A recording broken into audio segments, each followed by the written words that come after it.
шаҳзода Саидшоеваро дар ҳолати вазнин ба таваллудхона оварданд. Духтурон барои ҷарроҳӣ фарзанди ӯро сеҳату саломат гирифта шаҳзодаро наҷот доданд.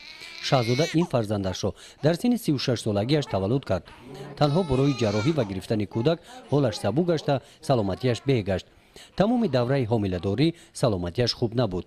намехостем ҳеҷ кадомоно хаям хел шид. шаҳзода акнун соҳиби 7 фарзанд аст, 5 духтару 2 писар. фарзандонаш аз ҳамдигар дусоли калон ҳастанд. саломатӣ набуд, навак на ҷарроҳӣ кардам, пас дигар мумкин нест таваллуди кӯдак.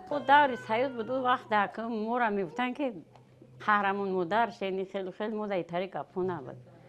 ва хоҳиши худмон ва фарзанддори ӯ вақта чӣ буд охир?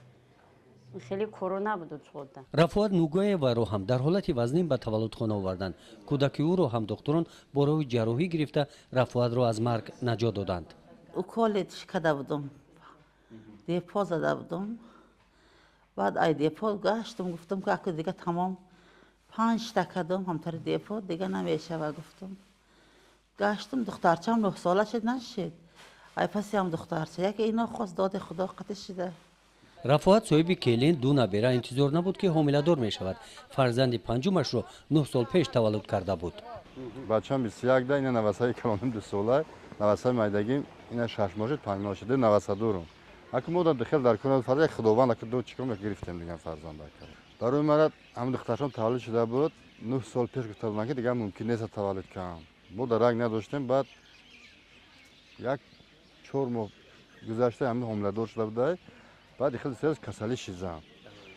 بعد گرفتم آوردم دکتر که دیدن گفتن که 4 ماه نمیشه. بعد بود چند دیگه برام گفتم 4 ماه گفتم خیلی توکل به خدا دیگه میسته. بعد استادم خیلی دکترش تایید شد. کلینم 4 تا کنه بس به خودش. کلینم هاز یک بچه و یک دخترچه داره. دو تا دیگه کنه حالی بس حال نکنه با این قیاش کلان کنه بعد. اکنون بچه‌م دارم یک دختر بچه شد میگه یک دیگه شد تمام باسم 3 تا بس میگه. یک دختر دیگه شد میگه دیگه بس میکنه میگه بچه. او دیگه خیلی نه. بابا همین 2 تا یک تا بس هم زمان داکه. بسیار شب بود لگنوه میمونه با خونه کنار کرجو کنار کره. در بیمارخانه مرکزی ناحیه واسه به شعبه تولدخانه بسیار زنان برای تولد در حالت ریسک مراجعت می‌نمایند. این حالت طبیبان را به تشویش آورده است.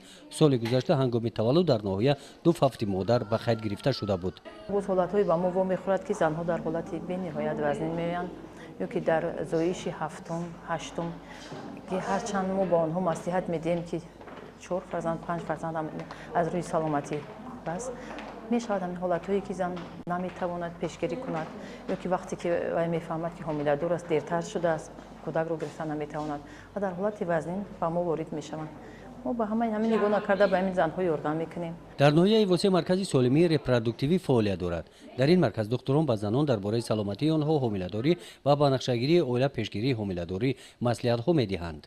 اصلا وظیفه اساسی مرکزی سالمی رپروداکتیوی از آن عبارت است که به زنها فهمانده داده شود که پیش از آنی که آنها به نقشه تولدی طفل را به نظر میگیرند پیش از حامله‌دار شوی فهمانده دادن که سالمی زنها برقرار کرده شود بعد از آن حامله‌دار شوند که در آینده کودکی سالم تولد کنند هم زن در دوام دوره حامله‌داری به یگان عوارض‌ها مشکلی دچار نمی‌شود و هم کودکی سالم به دنیا آورد. برای نگهداری سلامتی زنان امروز همه شرایط‌ها مهیا میباشد. پس برای چی زنان از این امکانیت‌ها و از حقوق رپروداکتیوی ثمرناک استفاده نمیبرند؟